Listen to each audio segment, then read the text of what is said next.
Bonjour, c'est Cryptolyse. Aujourd'hui, on va parler de Ape, la crypto-monnaie de Apecoin. Alors, Apecoin, c'est une crypto-monnaie qui est arrivée il y a pas si longtemps que ça, qui est très récente, qui a fallu déjà beaucoup parler d'elle pour plusieurs raisons. La première, c'est que c'est la crypto-monnaie de Yoga Lab, qui est en l'occurrence un gros pôle de gestion NFT qui s'est fait connaître notamment par sa collection autour des apes, justement, mais aussi par leur politique grandissante de rachat, de teams et de collections entières de NFT. C'est, à l'heure actuelle, je pense, une des plus grosses sociétés spécialisées justement dans la gestion des NFT, à tel point que, notamment autour de Ape, ils ont décidé de lancer un métaverse autour de BAYC, donc qui va être le Bored Ape Yacht Club, et donc forcément un univers autour justement de leur collection la plus connue qui est les Apes, et qui est la plus rentable à l'heure actuelle, qui fait partie justement je pense de l'effervescence et qui a favorisé globalement la reconnaissance des NFT comme étant enfin des collections NFT comme étant justement des choses qui peuvent être excessivement rentables et pour ne pas dire une des plus rentables qui existent à l'heure actuelle. N'hésitez pas à me corriger dessus. Les NFT, j'aime beaucoup la technologie. Tout ce qui est gestion des NFT, en même ce que ça permet, j'adore. Par contre, tout ce qui est globalement NFT classique, de ce style-là, c'est pas forcément mon rayon. Donc n'hésitez pas à me corriger dessus. Et donc du coup, ils ont lancé leur token, qui est le Apecoin, qui a été notamment airdrop pour tous les détenteurs de NFT Ape. Et ce qui est intéressant, c'est qu'il y a eu déjà un énorme, on va dire une énorme news qui a été lâchée au moment du lancement. C'est qu'on s'est rendu compte qu'il y a quelqu'un qui a réussi à dérober un certain nombre de Apecoin qui étaient normalement dédiés à quelqu'un qui possédait des NFT. Pour vous expliquer tout simplement, la personne, on va dire le méchant entre guillemets, parce que bon, il a juste suivi les règles mais d'une façon très particulière. Il a fait un emprunt, donc un flash loan, pour louer les NFT de la personne, les posséder pendant le snapshot qui a été effectué pour pouvoir déterminer qui possédait les NFT et donc faire les airdrops.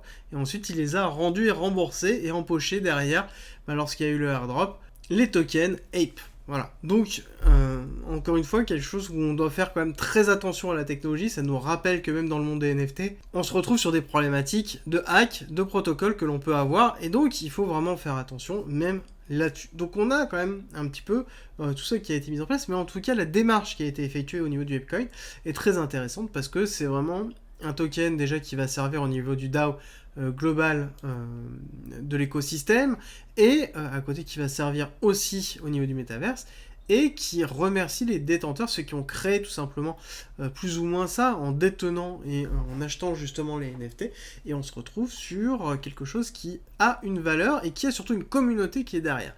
Et ça, c'est essentiel sur ce type d'actif, c'est qu'il y a une communauté qui est excessivement forte derrière le Apecoin, et ça se voit aussi sur son listing. Rejoins-nous sur Discord, tu y retrouveras notamment ma stratégie d'investissement qui est disponible gratuitement. Je montre comment je construis mon bag, le fonctionnement de mes optimisations, quand acheter, quand vendre, tout pour éviter justement les principaux pièges. Si tu aimes mon contenu, like, partage et abonne-toi, ça m'aide énormément. Qui a été effectué où on voit tout simplement un Apecoin qui a performé très très fort dès le début. On voit que sur le listing on a fait combien ? Listing on a fait 3000%. Voilà. Listing 3000%, et là on a refait encore une accélération. Donc on a un schéma Wyckoffien qui s'est mis en place avec un BCARST. Le ST, alors on ne sait pas encore s'il était terminé, enfin s'il est terminé ou pas, mais là pour l'instant on le considère comme étant un ST. On a retesté ce niveau-là, on n'a pas pris la liquidité, donc on n'est pas dans une réaccumulation, on est vraiment dans une distribution. Donc le prochain niveau que l'on attend, c'est tout simplement un saut, donc une continuité baissière, pour aller en dessous de la R.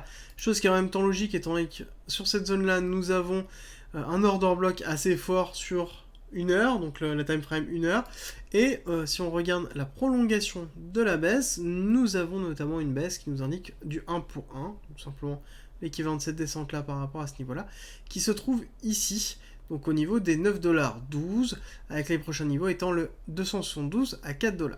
Par contre, il n'est pas exclu qu'on continue à faire une poussée au niveau du Bitcoin pour plusieurs raisons. C'est qu'ils ont lancé leur métaverse, en tout cas il y a beaucoup de nouvelles qui ont été lancées, il y a un lancement qui a été prévu je crois le 29 avril, je n'ai pas suivi si ça s'était goupillé correctement, je pense que oui, mais donc du coup on va avoir toute cette effervescence qui va être effectuée autour du métaverse de Ape, donc qui vont alimenter je pense le cours de Apecoin, et donc certainement vont nous faire un ST qui va dépasser le BC, je pense, un nouvel ATH, et donc valider une réaccumulation avec quelque chose d'assez bullish, où on aurait dans tous les cas une structure qui serait de ce style-là, ARST par exemple, SO, ou SO un petit peu plus puissant si jamais, UT, UTAD, consolidation, et ensuite on peut continuer à repartir sur une nouvelle accélération classique. Donc pourquoi pas avoir un schéma qui ressemble comme ça, ce qui serait en même temps logique avec tout simplement la communauté qui se trouve derrière.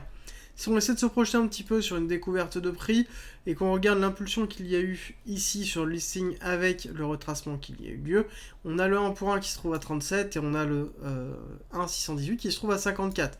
L'avantage du Bitcoin, c'est qu'étant donné que nous avons une communauté qui est excessivement derrière, on a quelque chose qui est assez peu affecté, alors qui est affecté, mais assez peu, par rapport au cours du BTC ou au cours des indices. Chose où on se retrouve sur d'autres altcoins où on va avoir justement un impact qui va être très fort sur les indices. Apecoin, ce n'est pas le cas ou très peu le cas. Par contre, est-ce que c'est intéressant d'investir dans du Apecoin là? Je pose ma question parce que on n'est pas dans les zones de rechargement. Les zones de rechargement commencent à partir des 14$ dans l'état actuel et idéalement en dessous des 11$ commence à être un prix cohérent. Après, il faudra redessiner en fonction des accélérations du cours qu'il pourrait y avoir.